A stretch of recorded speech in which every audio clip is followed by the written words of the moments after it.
I was thinking this morning about Thomas Merton. Thomas Merton was a monk. He was contemplative. He always wasn't a monk, though. In his younger days, he really screwed up. Yet, before he died trying to change a light bulb, strange way to go, at an unexpected time, he had kind of come with great wisdom in those later days.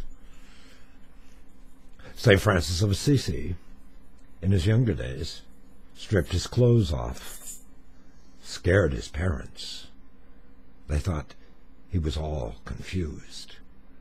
But at the end of his life, he gave us some very special prayers. He had kind of figured it out. I was thinking about great movies this morning. I mean, somehow that line that Shakespeare gave us about the world is a stage, and we that are on it are but the actors. I was thinking, because I'm old people think these kind of things, that if my life was a play, there were scenes that would have to be edited. In fact, even great movies like Secondhand Lions, I thought that was a good movie. Even that movie had to be edited. Then I thought about Arnold Schwarzenegger and the movies that he made.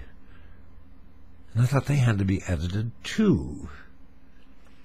I mean, no matter how great the actors, know how wonderful things are, sometimes you miss the mark. You don't stand where you're supposed to stand. If you miss the mark far enough, you fall off the stage. Well, we don't want the stage to show in the movie, and we certainly don't want to see Arnold Schwarzenegger fall flat on his face as he steps off the stage by missing his mark. So we have an editor. And we cut that part out. We don't show it. I mean, the greatest directors that Hollywood's ever known, they have to rely on the editor at the end. I mean, to cut out the bad scenes and leave the good scenes. So as a Christian, I was thinking, how do we edit these bad things in life? I mean, how do we make our film right?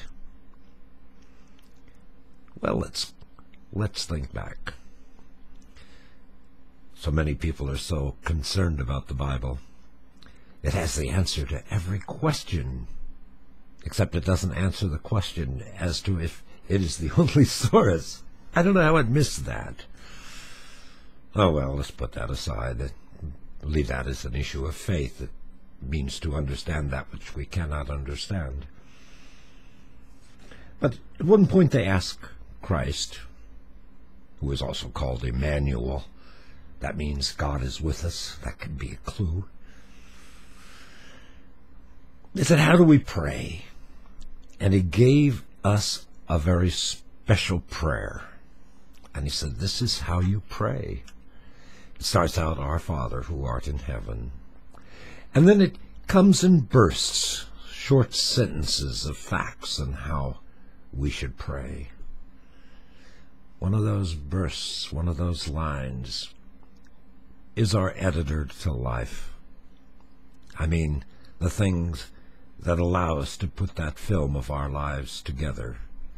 It's that line, forgive us our trespasses, as we forgive those who trespass against us.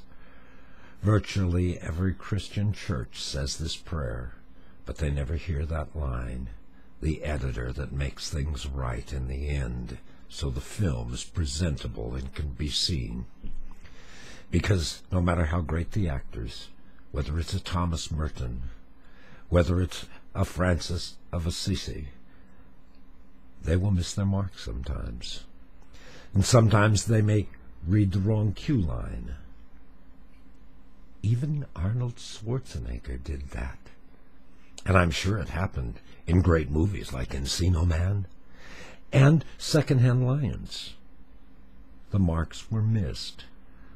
the lines were wrong. Perhaps they forgot in a brief moment of insanity the most pertinent line in the play. But then in the final edit, when we forgive and forget, the play comes together. Mel Gibson got it right when he did his movie, The Passion of the Christ. I mean, the devil there, the great deceiver, how he silently moved, but only he and his mother ever saw him. In our play of life, that evil power moves, and so few can see it. You know, as long as people are alive and they breathe, we that profess to be followers of this Emmanuel, we should never give up. We should always do what he commanded us: love one another. And part of that love is forgive us our trespasses, as we forgive those who trespass against us.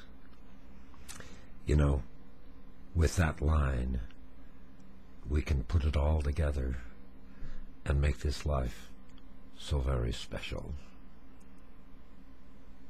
Sometimes I'm just too profound, and I apologize, but I wanted to get the point across that there is a saying, and I'm not even sure from where it comes, but in the final days there will be great faith, acting the essence of faith. Did I say acting? It's lacking, but this life is an act, and we have to get it all together in the end. And that might mean praying as we're supposed to pray and loving one another. Too profound. I think I better take Bentley for a walk, if you'll excuse me.